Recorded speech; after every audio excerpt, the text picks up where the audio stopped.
Bienvenidos. Yo voy a hacer una introducción del contexto en que se realizó esta publicación y este estudio, y después Alfonso va a hablar con más detalle sobre ciertos resultados y ciertas cosas que parecen muy importantes en relación a la situación actual de las PBBS en el Perú. El estudio se realizó a raíz de un concurso que convocó HERT y IDRC para hacer un estudio sobre políticas públicas y el VIH. En el caso del Perú se hizo un estudio bastante amplio sobre los flujos económicos, el financiamiento en VIH en relación al crecimiento de los gastos en salud que hay ahora en el Perú a raíz del crecimiento económico que hay, y cómo había afectado o no los gastos en otras enfermedades y también cómo se distribuía el gasto en VIH. Ese estudio fue el primer objetivo, y después se hizo el segundo objetivo del estudio, era la situación de las PBBS en el Perú en tanto al acceso con equidad a los servicios de salud y ciertos gastos que se realizaban en relación al tener el VIH, a la condición de tener VIH. Y el tercer objetivo del estudio se trata de la participación social y comunitaria en VIH y cómo esta participación social, que se da en este caso particular porque está dentro de los proyectos del Fondo Mundial, se podía extrapolar o comparar o influenciar en otras enfermedades crónicas, como por ejemplo podría ser la tuberculosis, el cáncer y la diabetes, ¿no? En relación a que el VIH tiene una organización no solamente nacional, sino también internacional, que permite mayor participación que en otras condiciones de salud.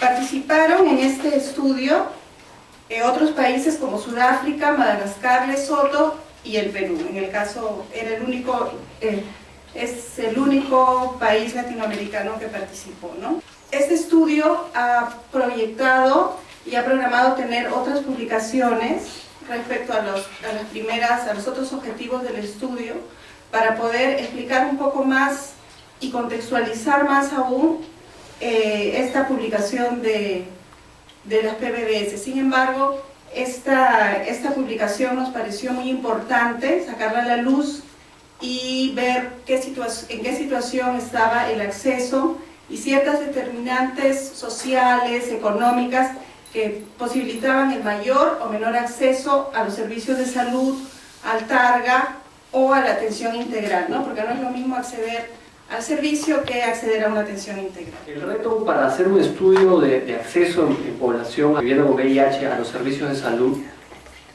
consiste en cómo llegar a la población viviendo con VIH que no accede a los servicios, ¿no?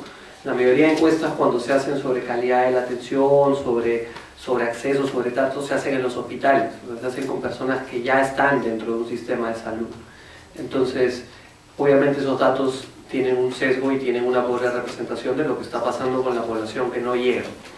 Lo que nosotros tratamos de hacer es llegar a un espectro un poco más amplio de lo que suelen reportar las encuestas con personas viviendo con VIH. Entonces, para eso hicimos dos cosas. La primera fue trabajar en 4 ciudades. Se trabajó en 5, en realidad. Se trabajó en Lima, se trabajó en el Callao, se trabajó en Iquitos, se trabajó en Arequipa y en Chiclayo, para tener un espectro un poco más amplio y geográficamente diverso. Y lo segundo fue tratar de hacer una técnica de muestreo, o sea, de cómo llegamos a la población, basándonos en un método que se llama Respondent Driven Sampling, RDS, que lo que hace es explorar redes sociales. Ahora, ¿cuál es el tema? Las personas viviendo con VIH necesariamente no forman una red social. Yo puedo ser portador de VIH, voy a mi servicio de salud, no me relaciono con otras personas teniendo VIH, no tengo mi propiedad privada, me voy a mi casa y tranquilo. No necesariamente forman una red social, como lo podrían hacer, por ejemplo, los trabajadores sexuales, los usuarios de drogas, que tienen otro tipo de vínculos en otro tipo de espacios. Entonces, de todas maneras, usamos este método, que ¿qué es lo que hace? Tú partes de un pequeño, es como una bola de nieve, o sea, partes de un pequeño grupo de la población y a partir de ahí vas reclutando pares con algunas restricciones y algunas características. Entonces, lo importante del trabajo fue que nos permitió trabajar con la misma población.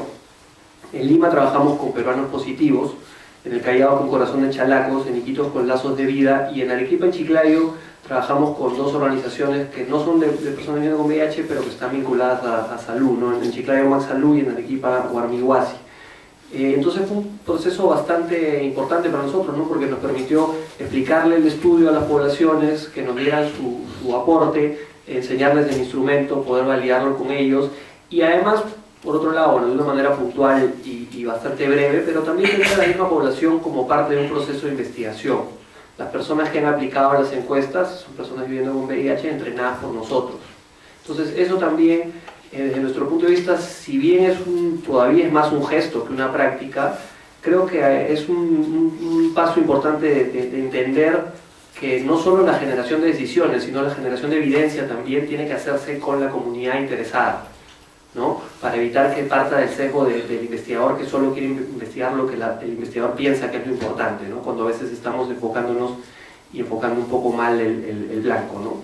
Entonces eso por un lado, y por otro lado, ya pensando en los resultados del estudio, hay algunas cosas que sí son bastante interesantes de mostrar. Para empezar, si uno ve los resultados demográficos, tenemos una población que se diferencia un poco de las poblaciones, de los estudios que suelen tener con población en VIH, por ejemplo en la presencia de mujeres, ¿no? No fue posible captar una población bastante más alta de mujeres, ¿no? Entonces, otra cosa que nos fue posible captar haciendo el estudio fuera de los servicios de salud fue llegar a usuarios de otros servicios de salud más allá del MINSA. Entonces tenemos un pequeño componente, bueno, alrededor del 10% de la muestra de usuarios de servicios de salud.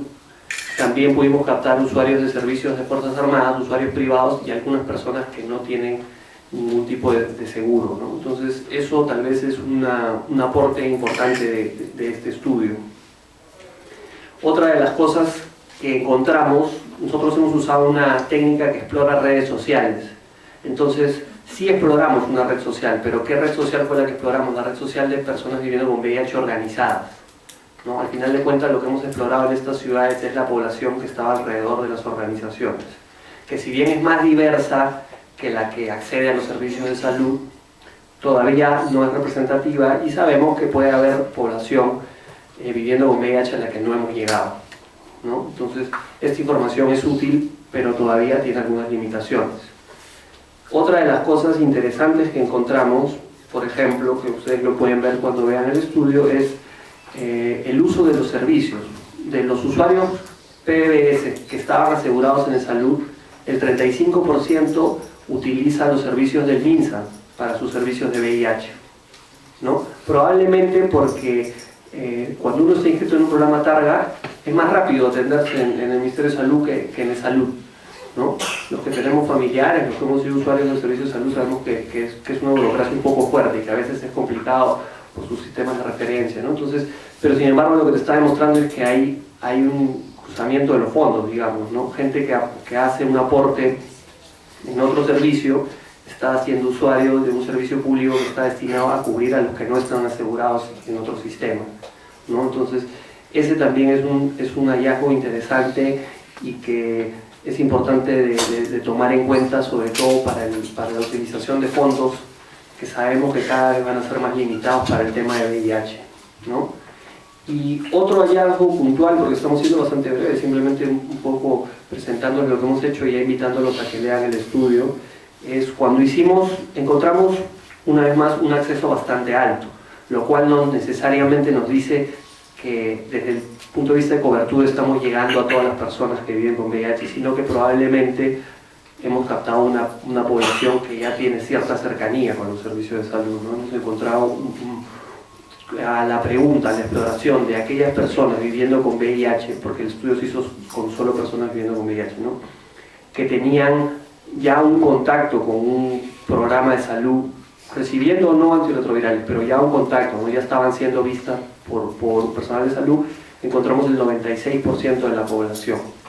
Lo bueno es que como teníamos una población bastante grande, para fines estadísticos, ese pequeño 4% que no accedía, nos es posible explorarlo más a fondo y saber qué características tiene. Entonces, dos cosas que encontramos interesantes es, de ese 4 que no accede, qué factores eran estadísticamente significativos, o sea, qué de diferente tiene ese 4 que no tiene el otro 96. Población que estaba en situación de pobreza y población con identidad trans, ¿no? Entonces, este estudio a veces es, desde el punto de vista de investigación, si bien es interesante, pero por otro lado da pena que tengamos que poner en blanco y negro lo que ya la misma lógica te dice, ¿no? La población pobre y la población socialmente excluida por temas de identidad, de diversidad, es la que tiene una negación sistemática de sus derechos, y esto se refleja en el acceso a servicios de salud, ¿no? Porque para una persona viviendo con VIH ya desde el 2004 existe un programa de salud pública financiado, con sus problemas, pero financiado para proveer tratamiento gratuito a las personas viviendo con VIH. Otra de las cosas que hemos visto en el estudio es que ese gratuito también es entre comillas, sí hay un gasto que la persona tiene que realizar, ¿no? Y eso se ha documentado acá también. Pero en todo caso, habiendo un servicio de salud pública que ha recibido tantos fondos para ser implementado, todavía existe una población que no accede, y todavía existe una población que no accede por temas de pobreza, por temas de identidad sexual, o sea, por desconocimiento, por marginación, por negación de derechos, ¿no? Entonces, eso es un poco lo que hemos tratado de hacer con este estudio, es tratar de dar una visión lo más amplia que hemos podido con las limitaciones metodológicas del estado, del acceso, de la situación de los servicios de salud en personas viviendo con VIH, ¿no? Ha sido un ejercicio interesante, creo que aporta la información que estamos generando al debate, y por otro lado nos permitió a nosotros como institución acercarnos a varias organizaciones de personas viviendo con VIH, ¿no? Desde nuestro punto de vista también es otro ejemplo más de que es posible realizar desde la concepción de la idea un trabajo de investigación con las comunidades afectadas, ¿no? Y participar en todo el proceso y no solo como sujetos de investigación, ¿no? Muchas gracias.